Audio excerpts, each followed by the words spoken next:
Weekly, the show that happens every Saturday where we tell you what's happening in the MPL and go over the Spark Split. I'm Becca Scott.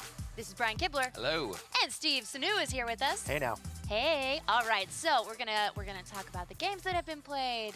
We're gonna get into it, and what's gonna happen at the end of 5 weeks is one player from each of these divisions is going to get a bye straight on to the next Mythic Championship, which is very, very exciting, guys. Yeah, the Magic Pro League is not just a chance to see awesome players playing awesome matches But every single that. week.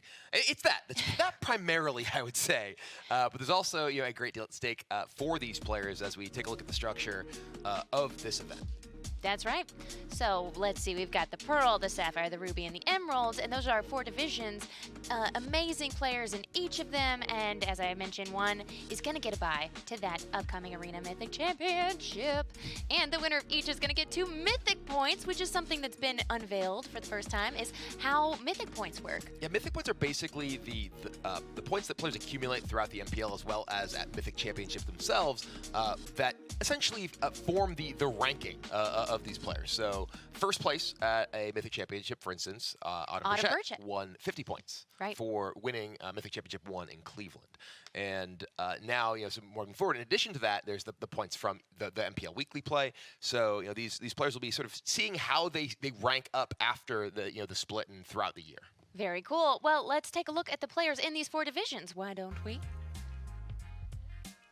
Ooh, there you see them all. And very notably in the Ruby division, you'll notice Janne Mikkonen and Jessica Estefan are newly added to the MPL, so welcome to those 2 players. We will not see this week. Is that right? They're not going to be playing matches this week because they were just added to the league. They'll be playing makeup matches in future weeks, so we'll have a chance to see them compete down the line, but there'll be a few players who we do not see compete today out of Ruby as a result. Correct. Although Janne Mikkonen is someone who plays in the top 4 in the Mythic Invitational, Correct. which is very exciting. Both of these players, they have proven themselves to be strong players. They have a lot less success under their belts, sort of in a broad spectrum, sort of competitive environment as the rest of the league. So it'll be really interesting to see how they end up competing with all of these professional players. Yeah, and just gonna call it out, not afraid to say it. Really happy Jessica Stefan's in there because I need a woman. I need a woman in my MPL,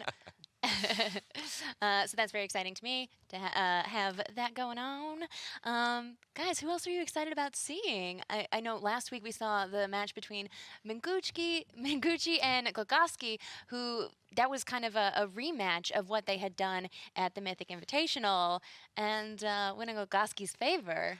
I mean, that was also just like our game of the week, right? Yeah. Like the end of that where Cedric and I were sitting here. It's like, okay, how can he possibly win? And then, Canister managed to find this obscure line of play where he hostage takers his own deputy of detention to deputy of detention, the conclave tribunals that run multiple planeswalkers. One life. Yeah, at one life. It was insane. It was awesome. It was easily the play of the week last week. Yeah. I've watched it over and over, and it's I think it's a huge point in Canister's favor in terms of how he plays, to really see him do that, and I'm really excited to see him in this week's matches if we get to see him play. Yeah, and you'll notice that Mengucci brought Esper Control this week after feeling that heat.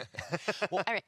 I was going to say, I think that from a metagame perspective, we've seen a lot of shifts from week to week, and that's one of the things that's, I think, exciting about the MPL, is you get to see how these players adapt their strategies from week to week, because, I mean, theoretically, you could just keep playing the same deck. You're like, well, it ain't broke, don't fix it. But as the metagame sort of shifts in the world outside, seeing the results from other events and, how things progress in the league itself, I'm really curious to see how this metagame overall shifts, and there's been a big shift this week compared to last. A lot of new decks, for sure. And what's exciting is that is in the rules that they're allowed to change their deck however they like in between weeks. So let's look at this first head-to-head. We have Froehlich versus Salvatto. Yeah, Luis Salvatto, a player that had a banner year, 2017 to 2018. Pretty insane. Capped it off with winning player of the year in a playoff over Seth Manfield. Yeah, Eric Froehlich is a player that I've personally known for a very long time. We've been friends since we were both sort of kids on the internet talking about Magic. And you see there, he started playing in 1994. He's a member of the Magic Pro Tour Hall of Fame.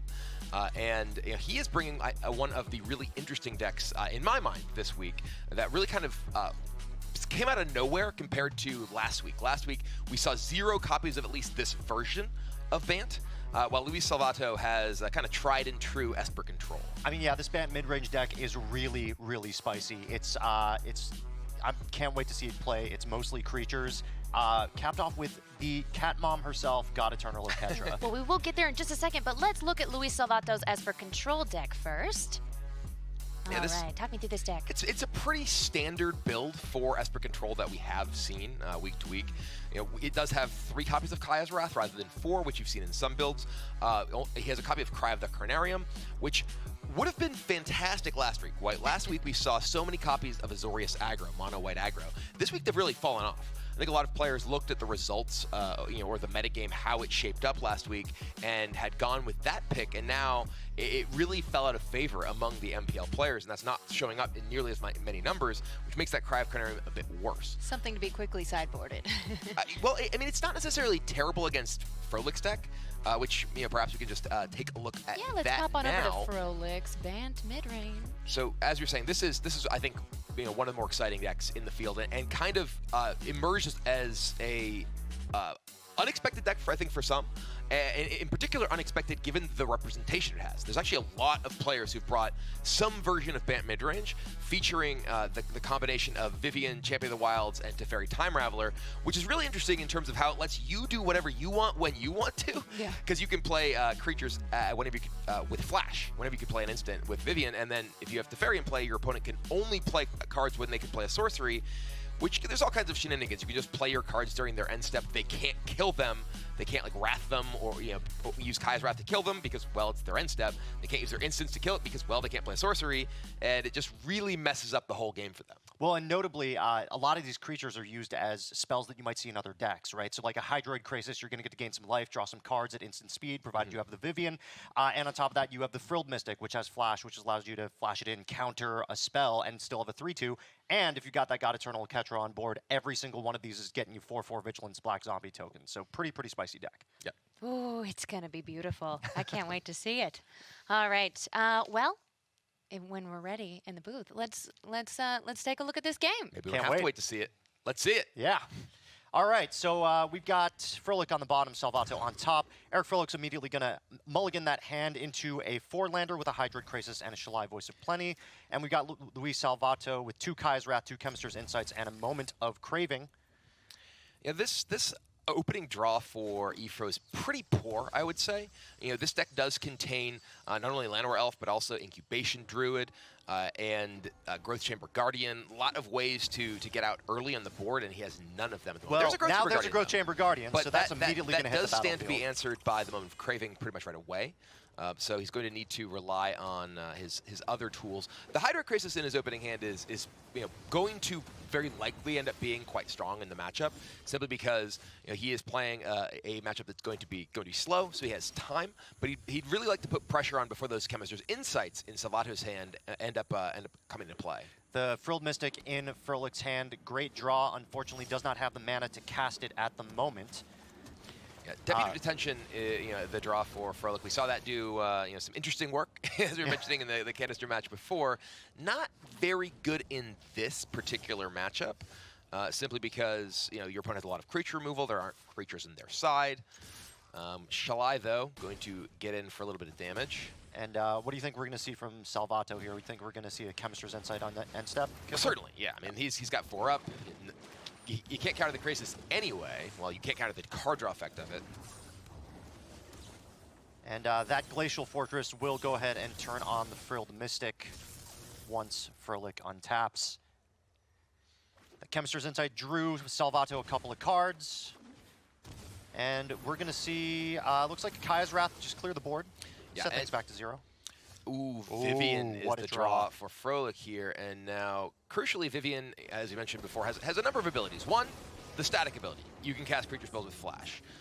2, it has a minus ability where you can exile the top 3 cards of your library and put one face down and then cast it as whenever you want, basically, as long as it remains exiled. Yeah. And that remains if Vivien is destroyed. You can still cast this at any point. So even if your opponent kills your Vivien, you still essentially draw on that card, but it's just an exile. And also of note, it's unrevealed to your opponent. Right, they have no idea what it is. God Eternal Ketra, though, pretty good find for that Vivien minus. Looks like we've got Salvatto, who drew another couple of cards from a Chemist's Insight, and not a whole lot that they can do right now, given the board state. Yeah, and crucially, the fact that Froehlich has the Vivien Champion of the Wilds down does make the Kaya's Wrath and Cry of the Carnarium in Salvatto's hand much more awkward. He needs instant speed removal to deal with the creatures that Froehlich is going to be playing very likely during his end step, thanks to Vivien, in order to actually remove them. He does have the Mortify, he does have a Moment of Craving, so he has some tools. And I'm curious to see exactly how Froehlich decides to navigate this, because he could play the God Eternal Ketra, but I think there's a very decent chance he might want to play that in the same turn. He can also make a zombie in response to, say, a Mortify, right? For sure. And he does have the Hydroid Krasis. Right now, he only has the mana to play. Actually, no, sorry, I miscounted briefly. Hydroid Krasis at the end step here will draw him 2 cards, and that's just, can't be countered, that effect, because it's just part of the when you play of the Hydroid Krasis. Yeah. Yes.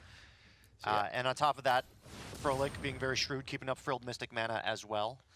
A nice byproduct of being able to keep your mana open all the time, because all of your creature spells have flash. And now we're seeing that Vivien come into play. You don't have the opportunity to Kaya's Wrath this. It looks like Salvatto is going to decide to mortify it. This does open the window for the possibility. Yeah, we see a Breeding Pool drawn. I'm curious to see. Okay, he's going to minus the Vivien as well. It's going to find a Deputy of Detention or a Frilled Mystic. Looks like Froehlich is going to select the Frilled Mystic. And one thing that's very powerful about that Vivien effect is, as we mentioned, these are exiled and unrevealed, which means that Froehlich has access to them whenever he wants. Crucially, they aren't actually in his hand. So Thought Erasure, which is a staple of these Esper Control decks, as we mentioned earlier, can't stop them. So that is a Frilled Mystic in his hand that can never be discarded with a Thought Erasure. Salvatto still on the drawing cards plan, choosing to jumpstart a Chemist's Insight there, drawing into a couple of lands. And not a whole lot for Salvatto to do, but keep playing lands and sitting on some of these removal spells. Yeah, and Salvatto, he only has 3 copies of Absorb in his deck, which is the only thing he could do to just straight up stop a God Eternal Ketra from coming down. And I expect that we're going to see Froehlich cast this during the end step. And, there's no instant speed way to remove it, which also means that Froehlich, well, even if there was an instant speed way to remove it, he can play the Growth Chamber Guardian if he chooses to get a 4/4 zombie also during the end step, even if the Growth Chamber Guardian is killed by the Moment of Craving. So it looks like Salvatto is going to put some of those extra lands in hand to good use, jumpstarting the second Chemist's Insight, drawing into Teferi, Time Raveler, and a Thought Erasure. But no Absorb in those 2 cards, Kibler. Yeah, and now the Ketra comes down, and Froehlich you see the Growth Chamber Guardian going to trigger the Ketra, as we were seeing. So this is suddenly from 0 power to tons of power during Salvatto's end step, thanks to that ability from Vivien. So what do you think Salvatto is going to be able to do? He's in a pretty tough spot. He is. I would expect he uses Moment of Craving on the Growth Chamber Guardian, if for no other reason than to prevent it from adapting and getting more of them. No, he's going to choose not to. Draw for Ifro is a Hollowed Fountain. This suggests to me that he's just looking to set up the Kaya's Wrath. But at the same time, he could have the Moment of Craving while Ifro is tapped out means that he can prevent the Growth Chamber Guardian activation. Maybe he's just trying to soak the mana.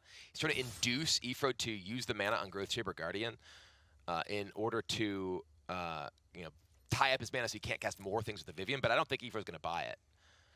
And this is a lot of damage. It is. It's that's 9 damage right there.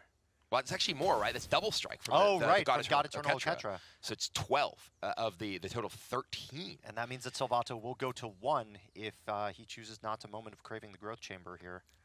Yeah, we see all that damage does come in. So Salvatto on just 1 life. And he does have the Kaya's Wrath, but again, Vivien just sitting in play. Chemist's Insight, that's fine. Ifro, I think, Ifro even has 2 Frilled Mystics available to him. He has the 4 blue mana too. So Salvatto would need to be able to cast 3 Kaya's Wraths this turn. Even just Thought Erasure, it doesn't cut it, right? Right, because of the Frilled Mystic because the other Frilled Mystic. Yeah. You're just going to allow it to resolve. It's like, okay, take what you want. You want to take my Frilled Mystic? Fine, I have another one you can't hit. He doesn't know it, too, is the thing. This is information that's concealed from Salvatto because it is the exiled card face down. So now Salvatto will be like, okay, coast clear. I'm going to play my Kaya's Wrath. Oh, he's going to play the Teferi. The Teferi is actually a really big deal here. That's extremely relevant.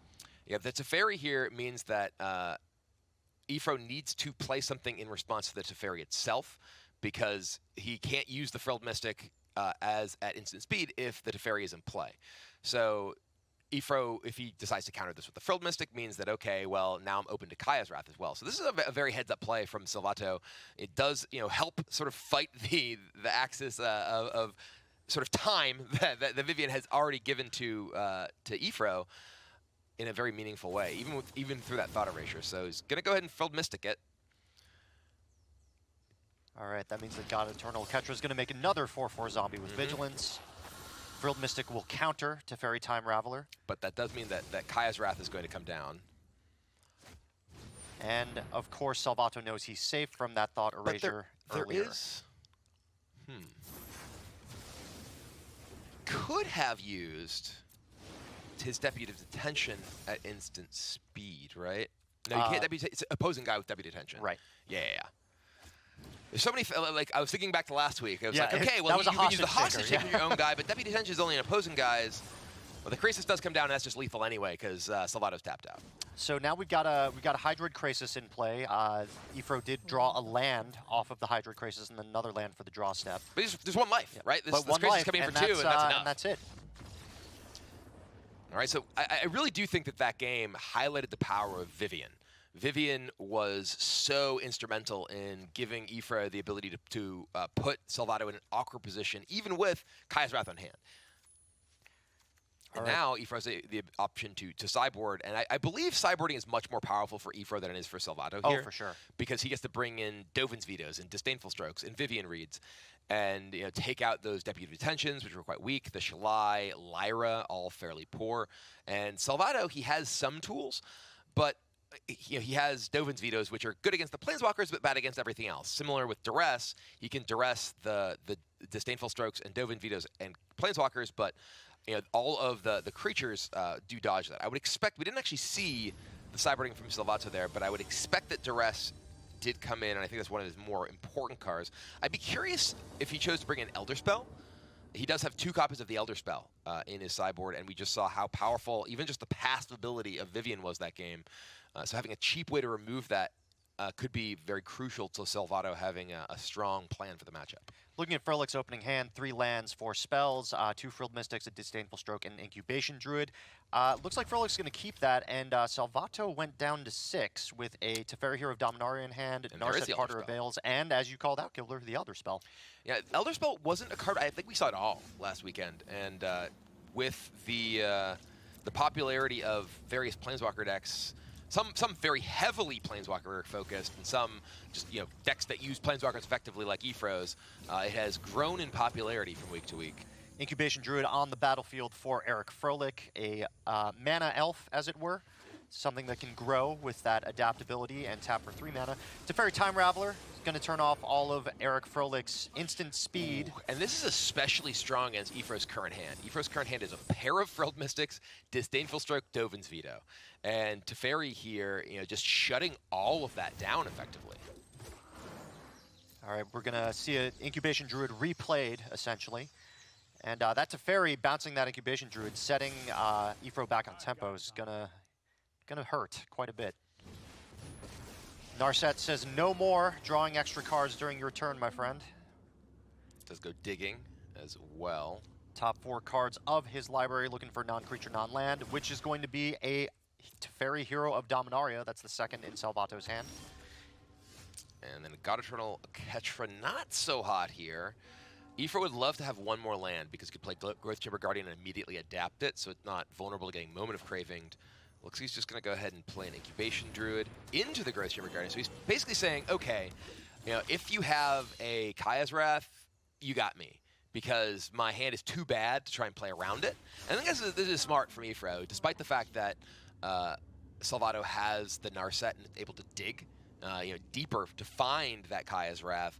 He really needs the development and can't afford to really play around anything, because he needs to take out the Teferi with a creature, and then unlock the rest of his hand. So it looks like there's going to be a Glacial Fortress coming down. Teferi Time Raveler activated, and of course, Teferi Hero of Dominaria. 2 Teferis on the board. He is, of course, the Master of Time. That makes a whole lot of sense. It's like the Spider-Man pointing gif, right? Exactly. It's like I'm Teferi, you're Teferi. I'm from a different timeline. It makes total sense because you mentioned it's Teferi. He screws with time all the time. All right, and then it looks like we're going to see moment of craving on the Growth Chamber Guardian, turning off the only power that Efro currently had on the board. Someone needs to make that gif, with just two Teferis Teferis pointing at in each one other. another. I want to see it. Someone out there, if you make that, I will be very happy. You heard them. You heard him Twitch chat. I'll be very, very happy. I want to see it. All right, looks like we were going to see an adapt onto the Incubation Druid, and I'm pretty sure that that Druid's going to take out Teferi. Well, one of them. Well, one of the Teferis. Yeah. And the big problem here is that with the other Teferi, not to mention Mortify, etc., in the hand, Salvatto can remove this Incubation Druid and deal with multiple turns of mana investment from Efro. So just killing this Incubation Druid means, okay, well, you're exactly where you started with just a bunch of mana in play against multiple Planeswalkers, and that's a really rough position to be in. Yeah, and certainly there's a lot of one-for-ones in Salvatto's hand, but when Froehlich is investing 5 mana into a 2-mana creature in order to turn it on, that one-for-one can really hurt. Yeah, I mean, so far, Efro has spent 7 mana on this Incubation Druid, and it's going to die for 3. And Salvatto has been able to continue generating advantages with his Teferi, with the Narset just remaining in play, after getting two looks into the deck. There's no real card draw that it's now stifling in Froehlich's deck, but it's already done its work here. And the good thing for Eric Froehlich, though, with that Teferi Time Raveler out of the way, it does mean that all of his counter spells are unlocked. Yes. So against the control player, Dovin's Veto, a card that can be very, very important. But that Teferi of Hero Dominaria is just going to run away with the game. That's interesting. The choice to actually use the Vraska's Contempt to kill the other mana creature leaves, I would say leaves shields down here, but there's already a Teferi in play. There's another Teferi in hand. There's an Elder Spell, which... It looks like Salvatto is going to get rid of his own Elder Spelling Narset his Narset. Yeah, he's Elder Spelling his Narset to tick up the Teferi, to Teferi Emblem and play another Teferi. Wow. I think. That he's not even playing another... No, that's exactly short, right? Okay, there's that's the land. exactly what Salvatto's going to do. Going to tick up Teferi and exile. And there's the concession. And Efro's had enough. And there, I mean, that I think really highlights just how powerful the Elder Spell is. Not only does it offer you the ability to kill all your opponent's Planeswalkers in a matchup where Planeswalkers are very powerful, but it also allows you to accelerate the ultimate of your Teferi, which is fundamentally game-winning. The instant that happened, Efro conceded. And the fact that both Teferi Time Raveler and Narset kind of do their thing, then leave a body you can possibly essentially sacrifice to Elder Spell to accelerate your ultimate on Teferi Hero of Dominaria is a really, really big deal. One of the things that I've found that's really important in Magic especially is flexibility, and the Elder Spell having that flexibility where you can buff your own Planeswalkers at the expense of even one of your own, seems like it could be pretty powerful in this week's split. I keep failing to notice which avatar they have in game 1. Does it change from game to game or just match to match? If you choose random. Because you can obviously choose which one you want to use. And I'm curious, which Planeswalkers these players have sort of chosen to identify with, right? It's like Efro here with Ral Zarek. It's like, I could think that's an Efro Planeswalker, For sure, yeah. Salvatto on Kaya, pretty appropriate given the Esper Control list with but he Kaya's Wrath. doesn't have Kaya. He does have Kaya's Wrath, that's true. This version doesn't have Oath of Kaya either. No, and there are some versions she is that pretty do. Cool. Yeah. All right, we're going to go to game 3 here. This is the deciding game for this match. Once again, Salvatto on Esper Control, Froehlich on Bant Midrange, and we see a decent 7 for Froehlich. Growth Chamber Guardian on 2, or Incubation Druid, Frilled Mystic in hand, hope that maybe you don't run into another Teferi Time Raveler on the other side of the board. All right, well, Salvatto deciding, it looks like he has also mulligan to 6, deciding whether to keep that. There have been a little bit of technical issues with Salvatto's recording, which is why it's, we're not necessarily seeing his perspective fully all the time. Wow, going down to 5 with no lands in hand. That's seems a little bit risky, but an Isolated Chapel coming into play tapped means that Duress on turn 1 is not an option. I mean, Duress wouldn't even hit anything. If you mulligan to 5, then you Duress, and there's nothing there. So you just effectively mulligan to 4. That's what's going to happen. That's the Duress exactly is going to come in, and we talked about this during the sideboarding process. The Duress, yes, it's powerful situationally against Efro, and here, Salvatto could have hit a Vivian, could have hit a Teferi with it, but does not. And now is facing down the business end of an adapted Growth Chamber Guardian with no way to kill it and only 1 land. He needs 2 more land to even kill this Growth Chamber Guardian, and there's more where that came from, of course. Oh, Drowned Catacomb hurts, comes into play tap. Not a whole lot that he can do about that. Another 4 coming in at Salvatto, taking him down to 12. Froehlich at a very comfortable 18, and hey, he says, hey, let's use that life. Let's shock myself, get an Incubation Druid into play, get a second Growth Chamber Guardian onto the battlefield. And Salvatto, he has the moment of craving. He can take out the Guardian before they continue spawning Crab Elf. They're Crab Elf Warriors, right? Yes, I believe that they're Crab Elf Warriors. The Simic, they sure do know how to pick them. Incubation Druid, no land on the battlefield for Froehlich this turn, but doesn't really matter. Just going to get in for 4. And looks like Froehlich is going to have to make a decision here. I like just saying go here. With Salvatto at 10, and only having 2 mana, he's never going to play multiple spells in a turn. So you hold up your Hydroid Krasis, and if your opponent has a removal spell, okay, or rather your Frilled Mystic, you Frilled Mystic it. If they don't, okay, well, you just adapt your Incubation Druid and get him. Turns out he has another moment of craving, which does allow him to kill that. But now you still just have a 3-turn clock with this Growth Chamber Guardian with multiple counter backup thanks to Frilled Mystic and Disdainful Stroke. And it looks like Froehlich is going to pass back with Frilled Mystic up. Another tap land for Salvatto. Whoa, that hurts. Yeah, and he does the Mortify. He's going to wait until Froehlich's turn to play the Mortify. Looks like he's doing it during... No, he's not going to do it during upkeep. Okay. Froehlich draws a land. Going to go to combat, get in. I'm guessing we're probably going to see the Mortify on the Growth Chamber Guardian. Yep. We do. The Frilled Mystic can stop this, protect it, and hit Salvatto down to 4. It's an interesting spot because Froehlich could let this happen, right? He could say, okay, Mortify resolves. I'll play God Eternal Oketra. But that would leave him in a position where he just has the 1 threat. Here he has 2 threats, right? Right. So by using the Frilled Mystic here, he gets in damage and says, okay, well, if you don't have Kaya's Wrath, you're dead. Because I'm going to kill you with these two creatures. There's obviously going to have Vraska's Contempt like he does, and play it right away, because if he waits, you have Disdainful Stroke. But even if he has removal here, now you still have the opportunity to play God Eternal Oketra next turn, or Hydroid Krasis, or whatever threat you want to follow up with. So this play from Froehlich makes a lot of sense. Now another Frilled Mystic. Yep. So that'll effectively lock Salvatto out of the game, barring a pretty insane draw. I don't even know what he could draw here. Looks like it's going to be a Swamp. Salvatto considering playing the Swamp and putting Teferi Hero of Dominaria on the stack. Frilled Mystic is going to have something to say about that. So will Disdainful Stroke. Take your pick of counter spells. Whatever you want, this game's over. Frilled Mystic comes down, counters it, and only needs the 1 3 damage minion creature to get in and end the game here. So yeah, Salvatto will concede. So we do see Froehlich as our first winner of the week, and also our first player playing that Bant Midrange deck, and it looked powerful in that matchup in particular. Seriously, the power of Bant Midrange. I love seeing God Eternal Oketra getting played and seeing all those creatures come out at instant speed with the Vivian in play. Really cool match, really cool deck, and I hope that we see more of it in this week's split. Congrats to Eric Froehlich. That was beautifully done. It's really interesting to see that interaction between Teferi Time Raveler and Vivian Champion of the Wild, because they have to do with when you can play certain spells and the timing. It's cool to see them go up against each other as they did in Game 1. Yeah, well, when one player has Teferi, the other person has Vivian, it's like, okay, I guess we're all just kind of doing our thing. Yeah, I guess we're going to play Honest Magic now. And we did see sort of both of those come in, huge. We saw the sort of the test spell version of Teferi from Luis in that game, where he was able to play it into, okay, well, you have to use your counter on this because otherwise you can't use it, which cleared the way for him to remove the board. But ultimately, after sideboarding and all those tools that Froehlich had at his disposal, he was able to get the job done. Yeah, and Salvatto was in a tough spot Game 3, mulling down to 5, seeing a land on board, having the duress be totally dead.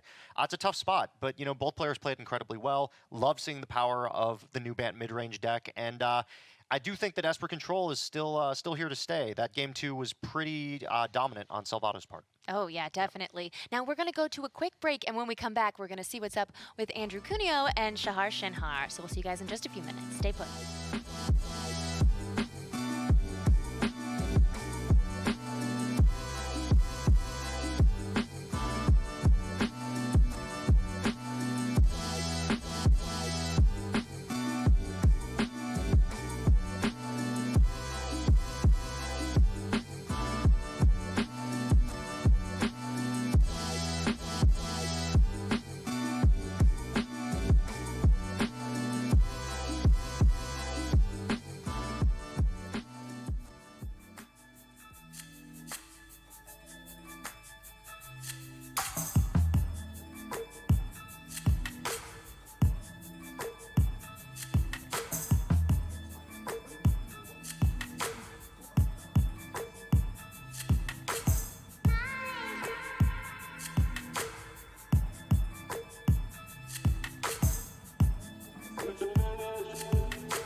Welcome back, friends. You're watching the MPL Weekly, where we go over the notable pro matches of the week.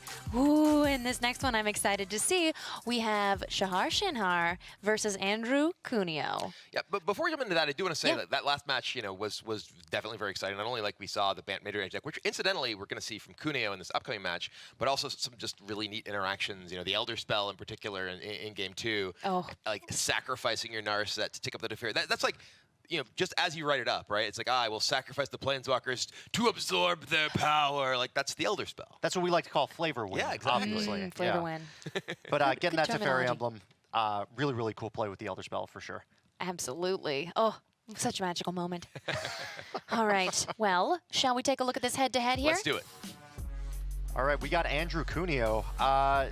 CUNEO is a very, very impressive player. Obviously started in 1994, 3 top finishes, and is also going to be on Bant Midrange this week. So we get to see another Bant Midrange match this week. Yeah, CUNEO has been playing competitive Magic for a very long time, and he recently started having a lot more success. He started practicing with the likes of William Jensen and Reed Duke and John Finkel. And SHAHAR sort of is a player who grew up playing Magic much younger and was sort of renowned for having little kid luck back in the day, particularly when he won back-to-back world championships. But SHAHAR's grown up. You can't even tell quite how tall he is in that picture, but he's no longer a little kid. But the question is, who was more intimidating with the arm cross? I would say that SHAHAR looks intimidating and Andrew looks cold. Okay, fair enough. Let's look at CUNEO's deck. Another Bant Midrange. Yeah, so what you're going to see here is very similar to what we saw in the last match. Kibler, there are a couple of cards here of note that differ from the last one. This is a different shell.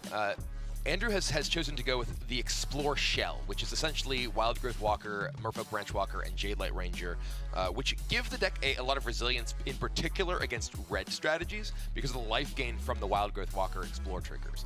He does still have the Vivian Teferi Time Raveler combination to mess with opponents, but he's a bit more sort of active removal in the form of Prison Realm, not as reliant on creature-based removal like the Deputy Detentions that we saw from Eric Froehlich. And you also note there are no copies of Frilled Mystic in this deck. He is much more a sort of main phase deck unless he has his Vivian online, and just kind of tries to power through with strong creatures in general. Well, we saw that Frilled Mystic be very important in the last game, so we'll see if lacking that is a problem. But let's go over to SHENHAR's GRUUL-MIDRANGE. Well, this is not a deck you really necessarily want Frilled Mystic against. It's a deck that can come out sort of fast and furious. Right. I have to admit to being somewhat biased in terms of my my fandom of decks like this. I love me a Llanowar Elf into sort of mid-range green creature deck, and I also really like specifically the Planeswalker package that SHAHAR is playing here. He has 4 new Planeswalkers from War of the Spark. SARKHAN the Masterless, Nissa Who Shakes the World, Domri, Anarch of Bolas, may he rest in peace, and Chandra, Fire Artisan. And this sort of combination, it may seem like, oh, there's just a lot of different Planeswalkers, but part of that is because of SARKHAN the Masterless. SARKHAN the Masterless has an ability to turn all of your Planeswalkers into 4/4 red dragons for the turn.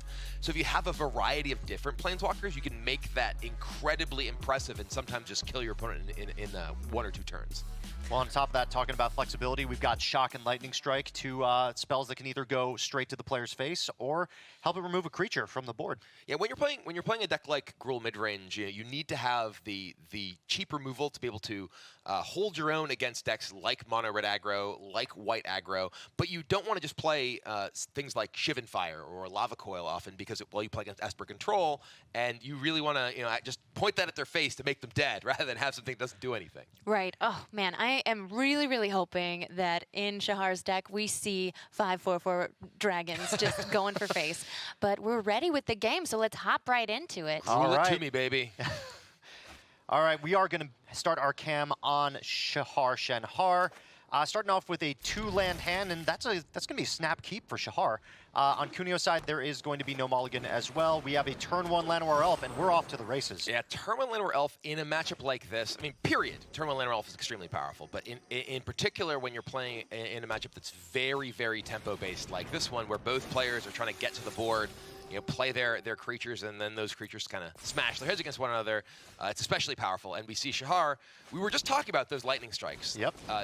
Those shocks. He doesn't have them, so that Llanowar Elf allows CUNEO to accelerate out into the Jade Light Ranger and now kind of take his pick of Teferi Time Raveler or Vivien Champion of the Wild. Both extremely powerful. There's also Tristani Discordant in CUNEO's hand that Shahar knows about. We've got Teferi Time Raveler on the board now, which means even if that Vivien of the Champion of the Wilds comes down, not going to be able to play any of those creatures at instant speed like you want to. Yeah, and also crucially, just CUNEO has the board, right? So while the Planeswalkers in Shahar's deck are very powerful against, say, Esper Control or other decks that don't really pressure you with creatures on the board, it's a lot less effective when you're behind. If you play a Vivien here, okay, you played a Vivien and your opponent just kills it with their board, right? And instead, it is going to be a War Boss, which is going to come down for Shahar, and that Goblin's gonna be like, I want to kill Teferi, but Jade Light Ranger says, nuh-uh, you're too little. Pretty heads-up play from CUNEO to keep the Jade Light Ranger untapped to protect against any hasty-faced creatures. Wants to protect the Teferi here, and crucially, now he is firmly in the driver's seat with Tristani coming down, and this is pretty much a nightmare scenario for Shahar here. He is behind the board, behind a bunch of creatures, so even if he finds a removal spell, sorry, you're not going to cut it. He's behind a Teferi, which is going to keep ticking up and allow him to bounce things once again. So, and that Goblin token crucially must attack. It looks like going to also attack with the Legion War Boss, get that Mentor +1/+1 counter onto the token. Yeah, but the CUNEO has the ability to just block both with these 2/2s if he wants, kill them, and leave still the Tristani Discord that put them into play on his side of the board, and nothing for Shahar. Rekindling Phoenix going to come down on Shahar's side. And Phoenix is really good, right? The Phoenix here is quite powerful because it actually does threaten to kill the Teferi. It is not yet ticked up high enough to be able to actually kill it, but the Vivien in CUNEO's hand, it has another ability. The minus ability is the Go Lookin', but the plus ability gives Vigilance and Reach, I believe. I believe that's true until the beginning of your next turn. Yeah. So Vivien is going to... She's an archer. She's like, hey, here, have a bow. You can borrow mine. Going to go ahead and give that ability to Tristani Discordant. GRUUL Spellbreaker drawn for Shahar SHENHAR. And got a little bit of a decision here. I do want to note that specifically CUNEO chose not to attack. The Jade Light Ranger, if it did attack, would just trade with the Rekindling Phoenix, but the Phoenix would rekindle, come back that turn. So no real ability to have offense into the Phoenix here. And we're going to see the Phoenix attack. And thankfully for CUNEO, the Reach will allow him to chump block with his Tristani with a second Tristani in hand. Obviously understandable as to why he made that choice. 100%. We've got a Growth Chamber Guardian being considered for Shahar. Going to commit to it, and then also going to commit the Direfleet Daredevil to the battlefield, which crucially has nothing in CUNEO's graveyard to look at. Well, nothing in CUNEO's deck. Yeah. Also that. Right, that's why Shahar is just like, okay, I'll just play my Daredevil out here. Again, in a lot of matchups, you want to hold on to that Daredevil to use its ability to kind of steal a spell from your opponent's graveyard. CUNEO's deck, much like Froehlich's before it, is just creatures, lands, and planeswalkers. So there's literally 0 targets in the main deck for that ability. He does a Prison Realm, but again, not a Sorcerer instant. Vivien going to tick down, look at the top 3 cards of CUNEO's library. Going to exile a card. Looks like it's a Hydroid Krasis. Pretty good find. I've got time. Teferi Time Raveler going to tick up, continue to try to get out of range from Rekindling Phoenix, but no reach this time around. So You think we're going to see Hydroid Crisis here to block? Very possibly. You know, the Rekindling Phoenix can come down, or rather can like trade with the Crisis. It will then obviously make the token, which Teferi Time Traveler can bounce and leave the Phoenix stranded in the yard if CUNEO wants to go with that route. All right, so we're going to move to attacks here for SHAHAR SHENHAR. And SHAHAR, you know, knowing that, okay, well, you have Vivian, he needs to be trying to figure out what are the possible combinations of creatures you can play here. You know, and CUNEO's like, okay, do I want to try and keep something alive, right? Because he could just play Hydroid Crisis and block, say, Direfree Daredevil, just eat it, right? That would give him the ability to crack back for a bunch of damage. Or you can decide, okay, I want to trade with, you know, Rekindling Phoenix. Regardless of what he does, he wants to draw his cards first and get more information. Correct. Oh, it's a 5? Wow, look at that. Oh, I was missing the Llanowar Elf. Yeah, Oh, he's not going right, to trade at because all. he's got the elf. My, Yep. my mind blanked on the elf being in play. So it looks like Hydroid Crisis probably going to save the Teferi Time Raveler here. Oh, going to block the Direfleet Daredevil. Jade Light Ranger blocks Growth Chamber Guardian, and going to let the Teferi go because, crucially, CUNEO has another one in hand. I'm curious. So this is a couple of things. This particular choice of blocks forces SHAHAR to use his mana in order to not have his Growth Chamber Guardian die. And if he were to have, say, Lightning Strike in order to also kill the Crisis, he wouldn't be able to also kill the Jade Light Ranger with the adaptability of the Growth Chamber Guardian. So that specific combination made it difficult for anything SHAHAR did to really blow him out in that play. All right, the draw for CUNEO is going to be Shalai, Voice of Plenty. SHAHAR going to look at the graveyard, not really see anything anything of interest. So we could see another Teferi come down here, which could allow the bouncing of the Rekindling Phoenix, which is, you know, definitely the biggest threat. And then there's still another 5 mana once CUNEO plays his land rather, and that can represent a Tristani Discordant coming down, even at instant speed, which makes any kind of ground combat, you know, almost useless for SHAHAR. Looks like Vivian's going to go ahead and give that Crisis Vigilance and Reach. A little redundant on a flying creature, but the Vigilance is pretty important. Yes, the 5/5 is cracking in, and being able to block is a pretty big deal. Wapow, that'll take SHAHAR down to 8 with CUNEO at a very comfortable 24. And there's even the possibility of an instant speed Shalai here. Ooh. Which, you know, if SHAHAR tries to do anything that is, you know, say he had Lightning Strike and Shock, he tries to kill the Hydroid Crisis, you could play your Shalai to give it hexproof in response to one of those removal effects to protect the rest of your team. So very tough situation now for SHAHAR. Same thing is available here. You know, if SHAHAR decides, okay, I'm going to attack him with Growth Chamber Guardian, try and trade plus Shock, he can't even get that because of the Shalai. And that looks like what's going to happen, right? Oh, wow. All right. Interestingly, this is because SHAHAR played the Rekindling Phoenix first. There's not even the threat of 2 spells coming out. And there's Teferi in play anyway, so you can't like do it at instant speed regardless. Right. Now that I'm thinking about it, this is going to be a sorcery speed Shock. Going to try to go after the Hydroid Crisis, but Shalai, Voice of Plenty is going to say no, thank you, sir. Protected. All my permanents other than Shalai and myself, have hexproof. And this is a pretty rough scenario here. Well, for SHAHAR, he may just be dead to a Tristani. Perhaps. Shalai also has that activated ability that puts a +1/+1 counter on everything. So looks like SHAHAR has had enough. Tristani basically does the same thing except leaves the extra bodies in play too. Right. And yeah, there's just lethal either way if he blocks the Shalai. If he blocks the Hydroid Crisis, that has trample. So it will do more. And he's just going to go ahead and concede. Concession. So, Game 1, going to go to Andrew CUNEO on Bant Midrange, the Explorer version. And again, the Vivian there was so powerful.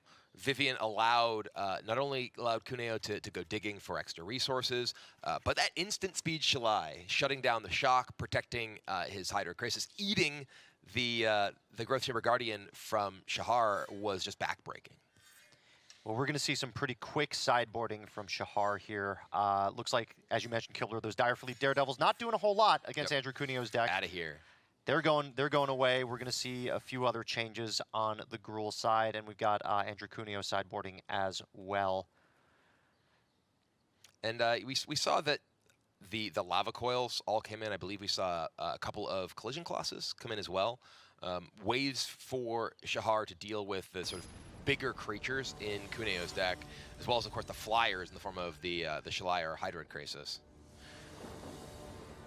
For CUNEO's part, he has 3 copies of Deputy of Detention, as well as 2 copies of Time Wipe, which can come up really big in this sort of matchup. But he does need to have a pretty strong awareness of the threat of the Planeswalkers from Shahar's deck, because there are a lot of them, and going in on a sorcery speed, just kill your guys plan is not necessarily going to get it done like it can against some versions of this style of deck. Growth Chamber Guardian going to come in for Shahar Shenhar. Wild Growth Walker. And this the is answer 2 drop. This is really why Lava Coil is such an important sideboard card for the Gruul deck, because if Wild Growth Walker gets the opportunity to start growing from Explorer creatures, it just gets totally out of range of your damage-based removal, so you have to kill it right away. So it looks like CUNEO not going to take the trade with the Growth Chamber Guardian and mana up. Going to get Lava Coiled. And it looks like Shahar is going to commit a Llanowar Elves to the board here. And this is a much better start for Shahar. He didn't get to go first. He had the Llanowar Elf, but he's low on actual impactful cards in hand. We see that he has 2 more forests and a Llanowar Elf. This is one of the risks of being a mana creature deck, effectively. He does have the Growth Chamber Guardian, though, which can sink mana into, get more Growth Chamber Guardians to sink more mana into. So, while he doesn't have a big Planeswalker or anything like that, the Growth Chamber Guardian by itself will end up eating up a lot of this excess mana. It looks like that's exactly what's going to happen. Growth Chamber Guardian going to crash in for 4. Jade Ranger will not block. And then we've got a Llanowar Elves tapping with that recently played Mountain to get a Growth Chamber Guardian onto the board. And CUNEO, with his lone Jade Ranger, is going to get Vivien Champion of the Wilds committed to the board. Yeah, here, CUNEO's in trouble. He's behind Llanowar Elf, he's behind Growth Chamber Guardians. He can't dig for any kind of removal. Oh, I think did he miss here? Oh, no, he didn't. Okay, it was just We're a little behind on side. Andrew CUNEO's hand. Sorry about that. Llanowar Elf is going to be committed to the board at sorcery speed. Well, there's that Rekindling Phoenix. We saw how powerful that was in the last game. And it was really kind of trying to carry Shahar. And this is interesting because Shahar, if he wants to play Rekindling Phoenix, if he attacks with both, he is committed to using the mana on the 2/2 to keep it alive. But looks like he's still going to attack with it. Looks like CUNEO is considering.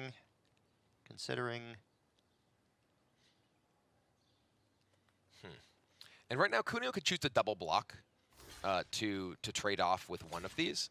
And it looks like he does the one that is attacking his Vivien. So he's going to go ahead and double block. And this actually means that if Shahar wants to, he doesn't have to use his mana on the Growth Chamber Guardian. He can just play the Rekindling Phoenix, which I think is a overall stronger play here in terms of the amount of pressure he creates on the board. But this does put more pressure on the life total of CUNEO. It's also going to get another Growth Chamber Guardian into Shahar's hand. All right, and he does have Growth Chamber Guardian number 3 as and well as Llanowar another Elf here. Llanowar Elf. Yep. And this does give him the ability to just keep the Growth Chamber chain going and then Rekindling next turn.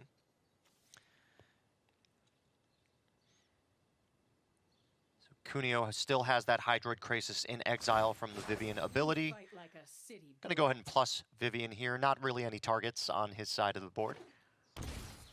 Down to just 6 life. He's going to leave up 5 mana. That could be God Eternal Kefnet. That can be Tristani Discordant. It can be a 3/3 Hydroid Krasis. This is an interesting spot because exactly what the blocker is matters a lot for how Shahar wants to play this. If it were God Eternal Aketra, he wants to attack with everything. Right. Because God Eternal Aketra can only block one thing, and then it would just be lethal with the second Growth Chamber Guardian and the 2 Llanowar Elves. If it's Tristani Discordant, then attacking with the Elves just mean those die. So a little bit of a pincher move thanks to the sort of unknowns that Vivien's ability to cast your creatures with Flash ends up putting into the mix here. And now because of this attack, he can actually just play the God Eternal Aketra and eat one of these because of the double strike and go down to 2. Well, lots of decisions here for Andrew CUNEO. Going to find out what he does pretty shortly, hopefully. I wonder, a Ketra eating something leaves him at 2, which leaves him in a pretty awkward position. But, like, Tristani Discordant, yeah, Tristani Discordant allows him to double block with the life flankers on one of these if he wants.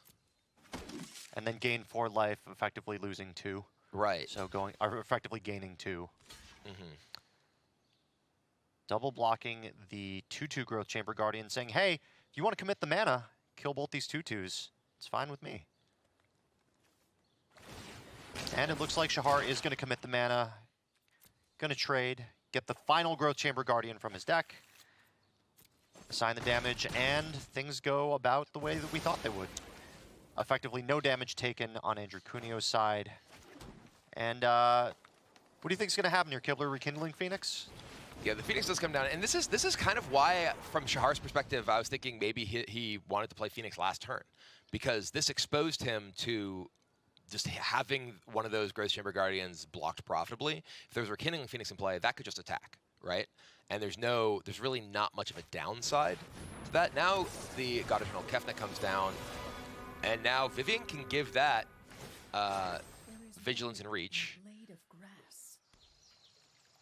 And this has bought a lot of time. A Shock is the draw, but that, because of the Tristani Discordant, that's a 4/7 Oketra.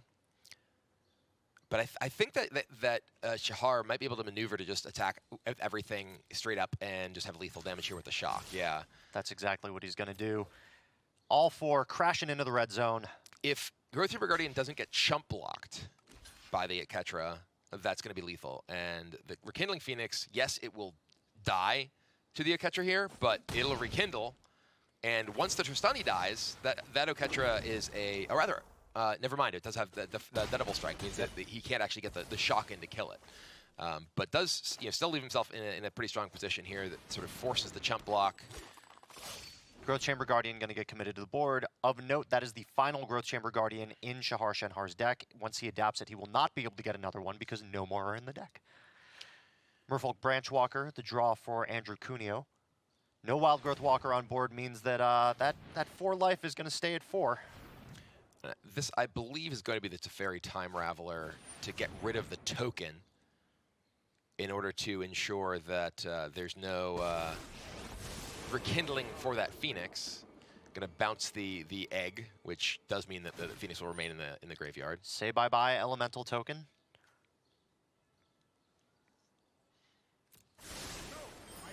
And notably, that Shock can only be played at sorcery speed now. It can, but there's only 4 life remaining for Andrew CUNEO. He does find a Wild Growth Walker, but he doesn't have the land to play Wild Growth Walker and a Branch Walker here. Vivian does find something. Merfolk Branchwalker going to get committed to the board to get a 4/4 zombie, which makes for a pretty good blocker. It does, yeah. The Oketra creating a zombie here, but now there's one attacker short for Shahar to actually just get this job done. He's got 4 attackers, another land. Oh, you hate to see it. If Shahar attacks straight up, he ends up trading off a Growth Chamber Guardian for the 4/4, getting one eaten by Oketra, a Llanowar Elf eaten by the Branchwalker, and then Shock can bring CUNEO down to just 1 life. But that extra land, that Shahar just drew doesn't do anything, and he needs anything. And this is just going to snowball out of control thanks to Oketra from this point. Well, and crucially, look at the card that got exiled by Vivian Champion of the Wilds. It's another Wild Growth Walker. Right. And there's another land, I think, that just got played. 1/2, 1/2. No, not yet. If CUNEO drew another land, which looks like he drew Merfolk Branchwalker, he would have been able to commit 2 Wild Growth Walkers and a Jade Light Ranger to the board. Well, I mean, even just Walker plus Branchwalker totally takes over the game here. He creates a bunch of zombies here. He gains 6 life from the Branchwalker. Now he's up to 10. He's totally out of range of any kind of burn spells, and has the board dominated. Look at those 4/4 zombies. You want to talk about Cat Mom. Cat Mom just became Zombie Mom. And Domri Anarcha Bolas That Domri, if that Domri was here one turn earlier, Domri could have used a Growth Chamber Guardian to fight the Branchwalker, and lethal damage would have come in. But with just that Forest being the draw instead of the Domri, and that's just a concession. Looks like Gruul's going to fall here, and it's going to go to Andrew CUNEO. Congratulations to CUNEO. Well done. Yeah, that game was just on a razor's edge. You know, we saw SHAHAR came out with a very, very powerful opening, but just kind of had a bit too many lands to keep the ball rolling. And CUNEO just assembled sort of Voltron there. You know, he had his Teferi, he had his Vivian, and then was just able to piece everything together with Oketra, the Wild Growth Walkers, and just stabilize at effectively 1 life and come back from there. It's so cool to see these War of the Spark cards that are so powerful. Oketra with her 4/4 zombies. It's just so cool to watch those in action. And I just love Vivian. I mean, we've seen Vivian just have huge impact on both the matches we've watched so far, and I think that we're seeing a big part of the reason so many players brought that Bant Midrange deck this week that was just totally not part of the field last week. But would Bant be such a powerful deck if you don't happen to draw that Vivian Champion of the Wilds? There's still a lot of other powerful things it does, right? It has Teferi, so it can sort of mess with whatever your opponent's doing, keep them out locked out of playing their instance and such. And just the rest of the deck's creature base is very strong as well. Right. You have the other Vivian, too. You know, Vivian Reed has been powerful for a long time, and CUNEO is playing that in his deck as well, just give you more ways to generate additional resources. And I think it has a lot of potential, in a bunch of different shells. While Froehlich and CUNEO were both playing Bant Midrange, very different builds of the deck, and they were both successful. Yes. Well, and on top of that, like, you're talking about creatures that are really good on their own. They're better when you play them at instant speed, but they're still pretty good when you play them at sorcery speed. So, I think even without Vivian Reed, even if you don't draw it, the deck's still pretty strong. Absolutely. Now let's talk about our next match, shall we? Let's do it. We have BRAUN-DUIN and John Rolfe. Yeah, that's right. World champion BRAUN-DUIN, of course. And John Rolfe bringing a really spicy deck for this week's split. It's Jeskai Planeswalkers. Yeah, we saw a lot of Planeswalkers in SHAHAR's deck just now, but Rolfe has even more, and he's got a fan favorite Fibblethip in his deck as well. He's a player who kind of a dark horse, I think, in this in the MPL. He really burst into the scene, just a couple of years ago, and has had a very solid string of results since then. But doesn't really have quite the same pedigree. I mean, you look at the lifetime earnings here, dwarfed by many of the other players because he's only been competing for a relatively short period of time, and he's actually taking a sort of hiatus from Law. In order to compete in the MPL now, so trying to make the most of that success he's had in that window. Yeah. Magic is law now. You'll see a lot of former lawyer. I think Mengucci also has a law degree because, there's a lot of crossover of that analytical brain.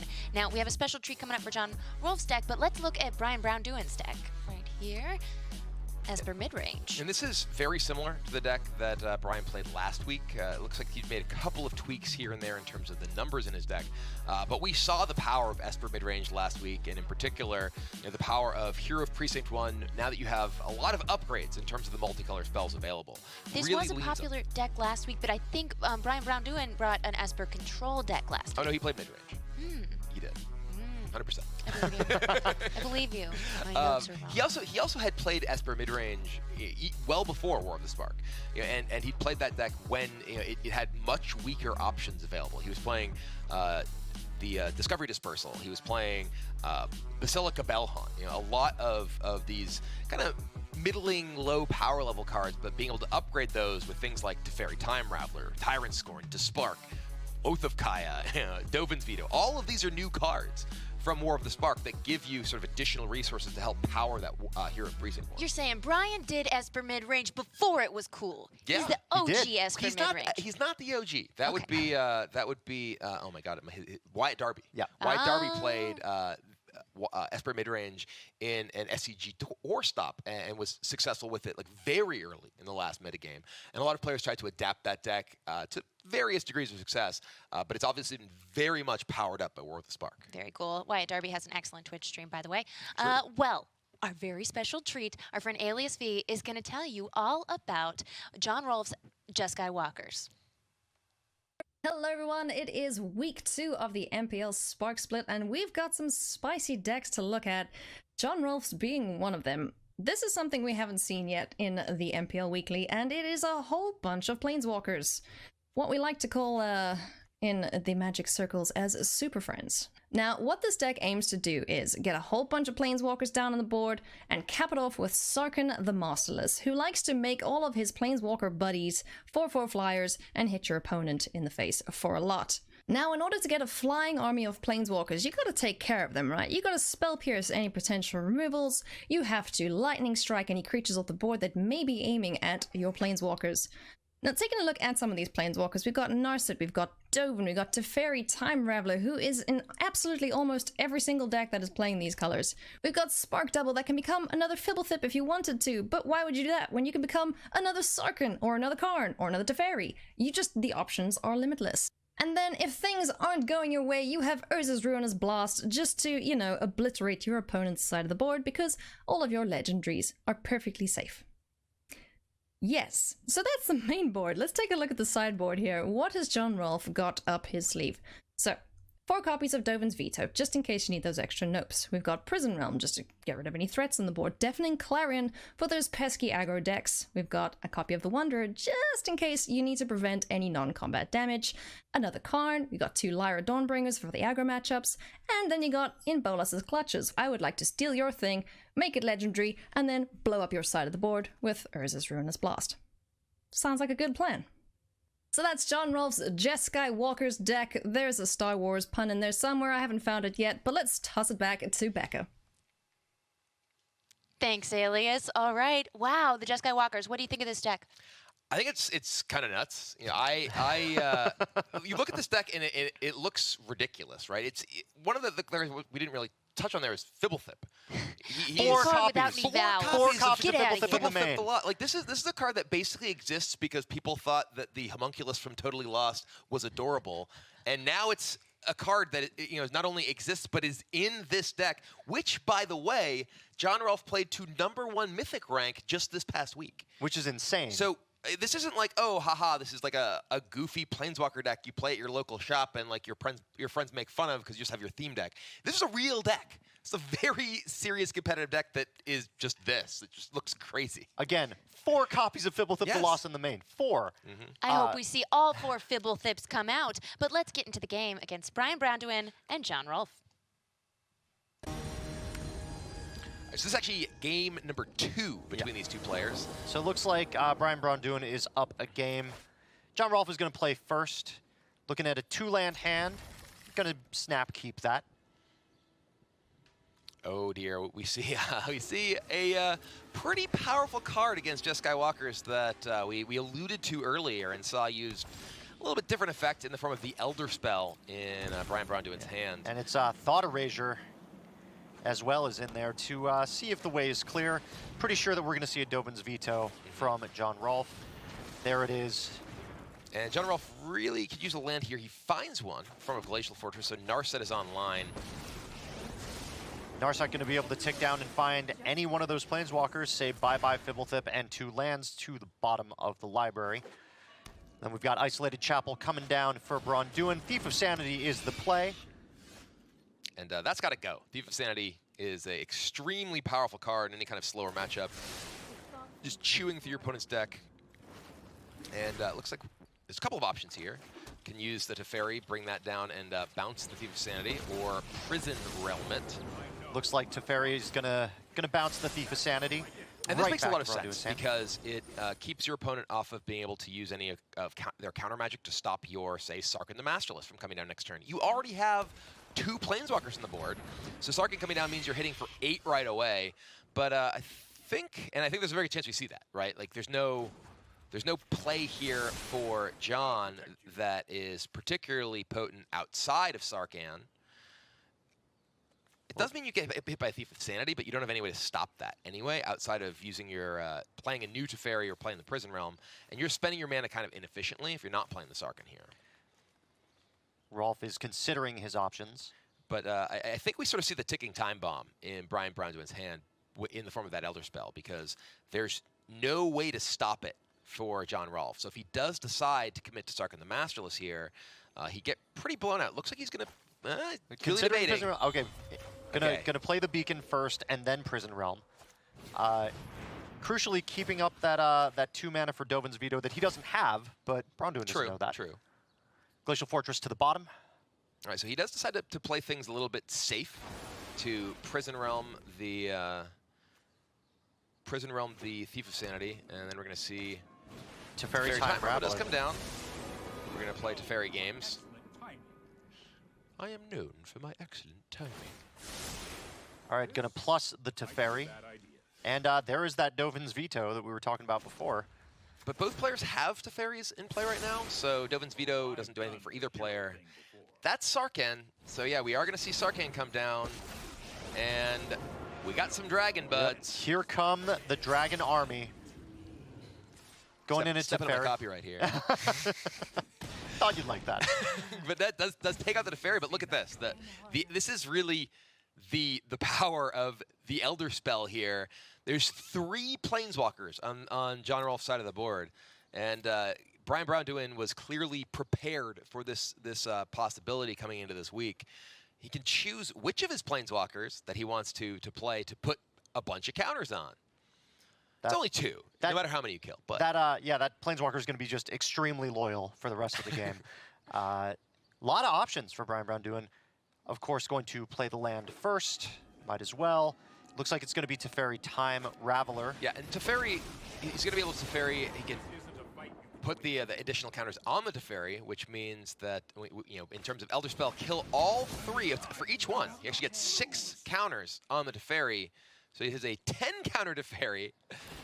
That's going to go ahead and not bounce anything, just draw a card. Pretty insane.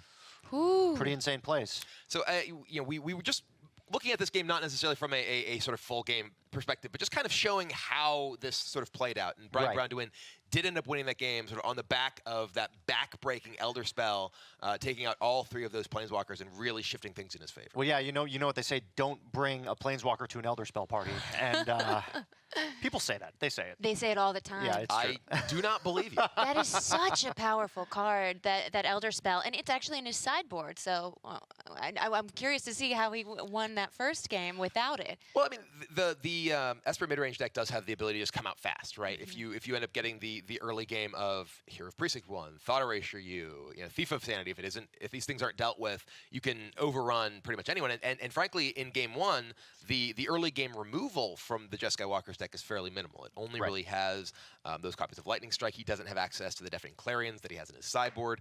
So, I am a little bit sad that we saw the Jeskai Walker's deck go down, but I'm pretty happy that the way that it happened was specifically this very, very anti-Planeswalker card that exists clearly for a reason. Yes, absolutely. Now we can look at the standings. Oh. We've come to the end of our first division of our featured matches for the day, and this is the Pearl standings. Eric Froehlich with 3 wins. Same with Andrew CUNEO, doing very well today. Yeah, and the bottom of the standings there, though, SHAHAR, SHENHAR, and Luis Salvatto really going to need to turn things around in the upcoming weeks. Last week wasn't good either. Yeah, no, I mean, and we sort of in the middle there, we see Javier, BRAUN-DUIN doing all right with 2-1 records. John Rolfe, who we just saw take that loss with the Jeskai Planeswalker decks, and Li Shitian at 1 and 2. So we pretty clearly after the first 2 weeks do have kind of a settled placings there among these competitors, but a lot of the split left to play. Yeah. All right. I think Froehlich's going to take it. I'm saying it now. I Predictions. Good prediction when he's at the top of the stand. Because I'm a wild card. That's why I picked whoever's on top. No, it's cool, Brian. She learned lessons from you from last week when you just paid true. attention to the screen. That's really what it was. I mean, that's the best strategy, is to figure out who is winning, and that's who I say is going to win. Yeah.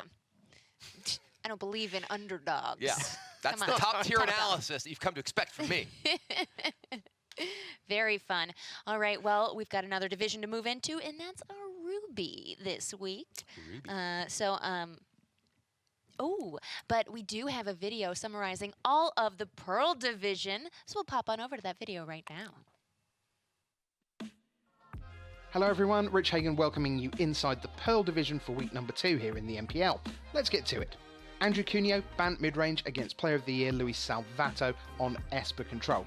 Game number 1, nothing doing for Salvatto, and CUNEO ran him over with an army bolstered by Trostani Discordant. Game number 2, for the second time in the match, CUNEO had a Planeswalker on turn 2, thanks to Llanowar Elves. That Teferi Time Raveler actually stayed on board throughout the game, as did a subsequent Vivien Champion of the Wilds. So a smooth 2-0 to CUNEO, he advances to 2-0, and Salvatto falls to 0-2. Also on Bant Midrange was Eric Froehlich. He faced SHAHAR SHENHAR on GRUUL-MIDRANGE. Game 1, SHENHAR mulligan to 5. He still had Domri Anak of Bolas out, Rekindling Phoenix, SARKHAN the Masterless. He kept trying to undo those 2 mulligans. But Froehlich, at the critical point, had back-to-back Frilled Mystics, about which he was happy. Game number 2, SHENHAR got underway early with Growth Chamber Guardian, which he adapted. Then he had Rekindling Phoenix, and he was able to get Froehlich's Lyra Dawnbringer off the table with a twin hit of Shock and Lightning Strike, and that was enough to tie things up at 1-1. The decider, well, that was a battle over SHAHAR's Legion Warboss. It was in play for most of the game, and at times it looked as if it was going to spiral out of control, but Froehlich always pretty much managed to keep it within bounds before Hydroid Krasis as a 5-5, and then a very timely Deputy of Detention claimed the match for the Hall of Famer. That was Froehlich 2-0. What about our reigning world champion, Javier Dominguez? He, of course, had double duty this week as well. First up, LST, Li Shichan on Mono Red Aggro, Dominguez on Esper Control. Now, in Game 1, Red decks want to deal 20 damage. They don't want to deal 23, they don't want to deal 26. So an Oath of Kaya that gets bounced by Teferi Time Raveler and recast to kill 2 creatures and gain 6 life. That's bad news for Mono Red, and that gave Dominguez a pretty quick opening game. Game 2 was a good one. Lee was blisteringly fast. Well, that is what Mono Red wants to do. Dominguez 17, 14, 11, 7, 4, 1. And then he had lethal damage presented on multiple occasions. Each time, though, Dominguez had an answer. So that was an absorb for a potentially fatal lightning strike. Then he had to Moment of Craving his own Thief of Sanity to stave off Skewer the Critics from Lee. Eventually, a Vraska's Contempt helped him complete the escape. Dominguez won that one 2-0. So in his second match, again still with Esper Control, he was up against BRAUN-DUIN, this time playing ESPER-MIDRANGE, as BBD was last week. Game 1, this was a non-event. BBD missed his third land for several turns, and although he found it eventually, Dominguez was well ahead with Teferi Time Raveler, and then eventually the Eldest Reborn ended any hopes BBD might have had of stealing the game with his Thief of Sanity. Thief of Sanity was also a big deal in game number 2, but this time it was for Dominguez. He attacked BBD repeatedly, he added a second Thief of Sanity, in they came. Eventually, both were sent packing by Liliana Dreadhorde General minusing, but Dominguez again well ahead at this point, and he has Azcan to the Sunken Ruin active. With BBD at 4, we saw the classic Here's an Oath of Kaya, Teferi Time Raveler -3, bounce the Oath of Kaya, cast the Oath of Kaya again, and that closed out the match. So Dominguez 2-0, completing a flawless week for the Spanish world champion. And then what of John Rolfe? He faced LST, Li Shichan, in the last match of the week. In game 1, Rolfe was never below 15 life. He cast Dovin, Hand of Control, Narset, Parter of Veil, Sarkhan the Masterless, and Teferi Time Raveler. Yes, that is Jeskai Walker's right there. Ouch. Now, Lee did have a slightly better game too. He had multiple Cinder Vines in play, offsetting life gain from multiple interplanar beacons for Rolfe. But a 1-2 punch of Lyra Dawnbringer into a top-decked Urza's Ruinous Blast left Lyra alone on the battlefield, and Rolfe with his first victory in this season's MPL. And that wraps up the off-air action from the Pearl Division, which, as Maria will if she's on his telly, is the best division in the MPL.